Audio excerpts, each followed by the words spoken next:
Doctor Hafeez Pasha की गुफ्तगू आपने सुन ली। जो कुछ परेशानी वाले 2-3 फैक्टर्स हैं, जिसमें अनएम्प्लॉयमेंट का रेट है जिसको वो कह रहे हैं 22 से 25% हो सकता है, और इसी तरीके से पावर्टी रेट जिसके ऊपर उनका ख्याल ये है कि 45% प्लस है, 47% तक हो सकती है। इकनॉमिक ग्रोथ एक फंडामेंटल फिगर है जिसके बगैर आपके ये दोनों इशूज़ एड्रेस नहीं हो सकते। लेकिन पाकिस्तान को इस वक्त बहुत सारे सिक्योरिटी चैलेंजेस का भी सामना है। तो एक तरफ तो हमने इकॉनमी को डिस्कस किया, सिक्योरिटी की तरफ आ जाएँ तो हफ्ते वाले रोज़ इस्तांबुल में तुर्की के अंदर पाकिस्तान और अफ़गानिस्तान की टॉक्स होनी है।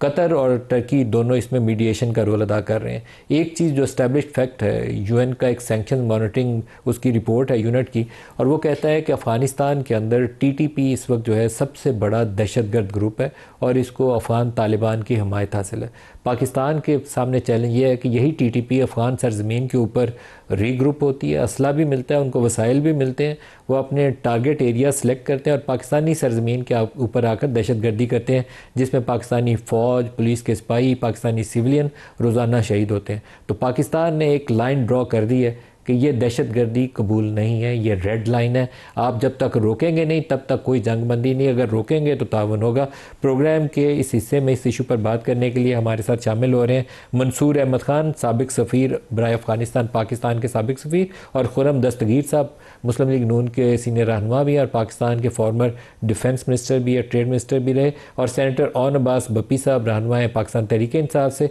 सबको खुशामदीद कहते हैं प्रोग्राम में। मंसूर साहब,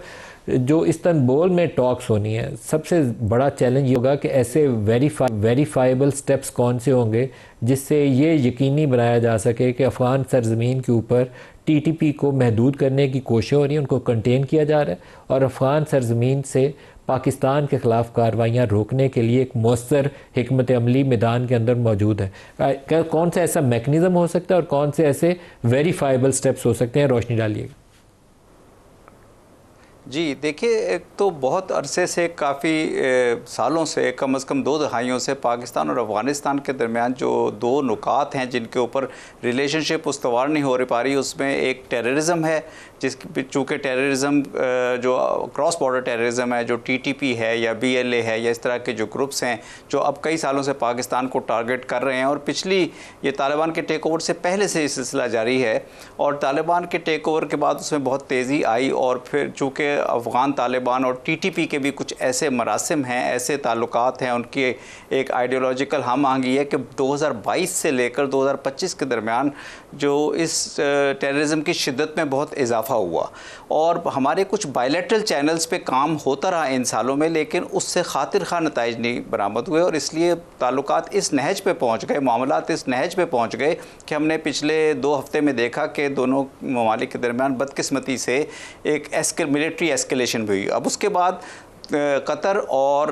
तुर्की की विसातत से उनके गुड ऑफिसेस ऑफ़र किए गए, और कतर में जो पहला राउंड हुआ टॉक्स का, उसमें सीज़ फायर पे दोनों ममालिक ने एग्री किया, सीज़ फायर को कंटिन्यू करने पे, सीज़ फायर को इम्प्लीमेंट करने पे। अब जो दूसरी मीटिंग आ रही है जो इस्तांबुल में होगी, और शायद 1 से ज़्यादा राउंड्स पे भी जा सकती है, इसमें एक मॉनिटरिंग मैकेनिज़्म इवॉल्व करने की बात होगी। मॉनिटरिंग मैकेनिज़्म में जिस तरह आपने कहा कि वही मुश्किलात हैं कि किस तरह से वेरीफाइबल एविडेंस जो है वो न सिर्फ ये कि पेश किया जाए, बल्कि उस पर दोनों साइड्स एग्री करें। अभी तक ये होता है कि अफ़गानिस्तान की साइड पाकिस्तान को जो रिस्पॉन्स देती है उसमें वो ये कहती है कि हमारी तो सॉइल पे इस तरह के ग्रुप्स मौजूद नहीं हैं, और ये जो टेररिज्म टीटीपी कर रही है, ये पाकिस्तान के अंदर जो टीटीपी के एलिमेंट्स या स्लीपर सेल्स या जो फाइटर्स मौजूद हैं वो कर रहे हैं, और जो अफ़गान वहाँ मौजूद हैं क्योंकि वो टीटीपी के ही हैं, लेकिन उनके पोजीशन ये होती है कि ये तो यहाँ पे एज़ रेफ्यूजीज़ रह रहे हैं, और हम इनको सिर्फ एज़ रेफ्यूजी रहने की इजाज़त देते हैं, ये यहाँ से किसी किस्म के टेररिज्म में इन्वॉल्व नहीं है। मेरा ख्याल है अब जो राउंड्स, चूँकि तुर्की और कतर दोनों ममालिक इन्वॉल्व हैं, और इन दोनों ममालिक के अफ़गानिस्तान के साथ अपने भी बड़े अच्छे सिफारती ताल्लुकात हैं और रीजनल मामलात पे एंगेज्ड हैं अफ़गान हुकूमत के साथ, तो मेरा ख़्याल है कि प्रोग्रेस होगी। लगता है कि मुस्बित इशारे मिल रहे हैं कि प्रोग्रेस होगी, और प्रोग्रेस ये होगी किस तरह ये एक मॉनिटरिंग मैकेनिज़्म इन्वॉल्व किया जाए। इस मेरा ख्याल है कि बहुत जल्द इस मॉनिटरिंग मैकेनिज्म में जो कुछ भी एग्री किया जाता है इनको बायलैटरल लेवल पे लाना पड़ेगा, क्योंकि बायलैटरल लेवल पे पाकिस्तान और अफगानिस्तान की already joint border committees exist करती हैं। तो वो जॉइंट बॉर्डर कमेटीज़ फिर देखेंगी कि कैंप कहाँ कहाँ पे अफगानिस्तान में मौजूद हैं, उन कैंप्स का क्या क्या सोल्यूशन निकल सकता है। कुछ सूरतों में उनको वहाँ से हटाया जा सकता है, उनको बॉर्डर से दूर किया जा सकता है, और दीगर सोल्यूशंस भी क्या क्या निकाले जा सकते हैं। तो मेरा ख्याल है एक लंबा लॉन्ग ड्रॉन प्रोसेस होगा। इमीडिएटली कोई इस तरह के रिज़ल्ट्स आना शायद मुश्किल हो, लेकिन लॉन्ग ड्रॉन प्रोसेस होगा और दोनों ममालिक को एक दूसरे के साथ ट्रस्ट बेस्ड रिलेशनशिप की तरफ जाना पड़ेगा, क्योंकि अगर trust based relationship, bilateral relationship अच्छी नहीं होगी तो फिर ये कोऑपरेशन में मुश्किलात आएंगी। खुर्रम साहब, आपसे भी चाहूँगा, आज ही के रोज़ जो इंडिया का टेक्निकल मिशन था काबुल में 2022 में उन्होंने खोला था, ये जब अमेरिकी फ़ौजों ने 2021 में विड्रॉ किया उस वक्त तो ये बंद कर गए थे, फिर वो 3 साल से जो टेक्निकल मिशन था उसको आज उन्होंने अपग्रेड करके एम्बेसी पे ले गए। आपकी टॉक्स जो हफ्ते वाले रोज़ हो रही हैं बहुत इंपॉर्टेंट है, क्योंकि एक आम पाकिस्तान के अंदर जो हमारी इतलात ये है कि आप लोगों के पास अच्छी खासी एविडेंस भी मौजूद है कि इसकी सारी फंडिंग इंडिया से आती है टीटीपी की, और हो सकता है बाज़ टारगेट सिलेक्शन करने में पीछे मास्टरमाइंड भी इंडियंस बैठे हों और अफ़गान सॉइल इस्तेमाल करते हुए पाकिस्तान में दहशतगर्दी होती है। तो आपको एक मैकेनिज़्म चाहिए फुल प्रूफ, जिसको वेरीफाइबल स्टेप्स लें अफ़गान ज़मीन पे मौजूद टीटीपी के जो ग्रुप्स हैं उसको कंटेन करने के लिए। और अभी एम्बेसडर साहब ने जैसे कहा कि मुमकिन तौर पर बॉर्डर से दूर ले जाकर इनको आबाद करने के लिए ले जाएं, यहाँ से नॉर्थ में जाके बात कर दें, काबुल में रख लें, लेकिन बॉर्डर एरिया से दूर ले जाएं। क्या ऐसे इम्कानात हैं, कौन से स्टेप्स या कौन सी तजावीज़ ज़ेर गौर आ सकती हैं? खुर्रम साहब।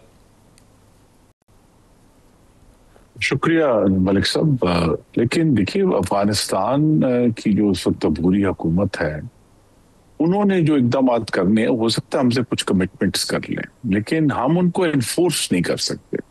जो चीज हम मॉनिटर कर सकते हैं वो हमारी अपनी सरहद है, जिसके ऊपर वो मुस्तकिल हमलावर हैं। और जिस तरीके से हमने देखा है कि मैं आपके नाज़रीन में से शायद याद ना हो कि जिस दिन हिंदुस्तान ने हमला किया उसकी रात सैकड़ों इन लश्करियों ने या दहशतगर्दों ने पाकिस्तान पर हमला किया था, और 75 के करीब जो हैं दहशतगर्द वो हलाक किए थे पाकिस्तान की सिक्योरिटी फोर्सेस ने। तो लिहाजा वो तो मुस्तकिल जो है वो हमारे ऊपर हमलावर है। तो हमारी तो मॉनिटरिंग पाकिस्तान की बड़ी बड़ी अच्छी बात है कि जॉइंट मैकेनिज्म डेवलप हो अफगानिस्तान के अंदर भी जो स्टेप्स लेने, लेकिन हमने तो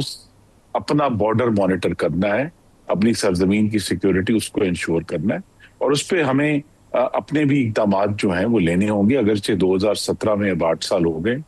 पूरा एक बॉर्डर जो है उसको अफगान पाकिस्तान बॉर्डर को फेंस करने का आगाज किया गया था,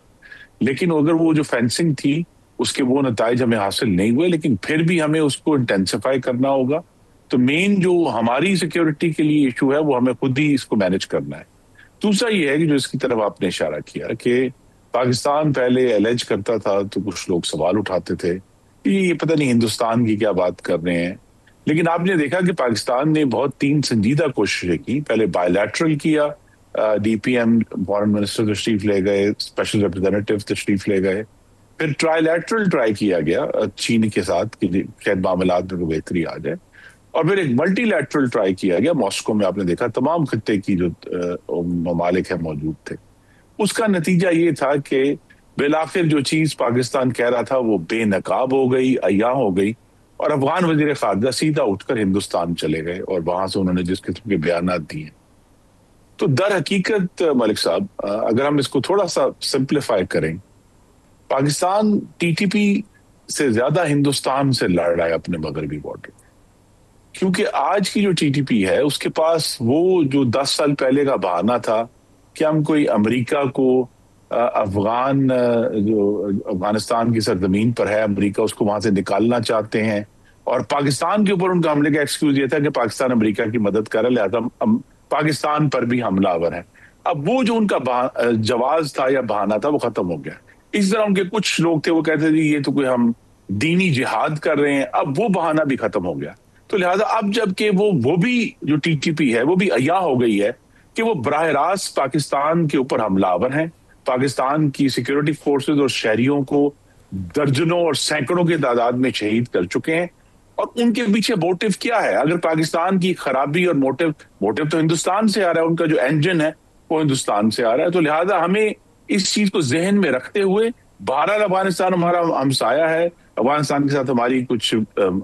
सकाफत मुश्तरका है, जबानें मुश्तरका हैं, कबाइल मुश्तरका हैं, उस सब चीज के होते हुए हमें बड़ी संजीदगी से उसको सिर्फ एक बराह रास्त, जिसे हम कहते हैं खुद मुख्तार हमसाए के, उसे डील करना है। और पहली जो अपनी चीज करनी है वो यही करनी है कि अपने बॉर्डर को महफूज करना है, अपने बॉर्डर की मॉनिटरिंग करनी है। असल जो तमाम टेस्ट है, इस सारे जो गुफ्तगू हुई है दोहा में और अभी इस्तांबुल में होगी, वो यही है कि क्या पाकिस्तान का बॉर्डर जो है उस पर कितने हमलावर होते हैं। अगर वो हमलावर होना बंद हो जाते हैं तो फिर पाकिस्तान का इतना बड़ा कंसर्न नहीं है कि वो अफगानिस्तान के अंदर क्या एक्शन लिया जाता है उनके खिलाफ।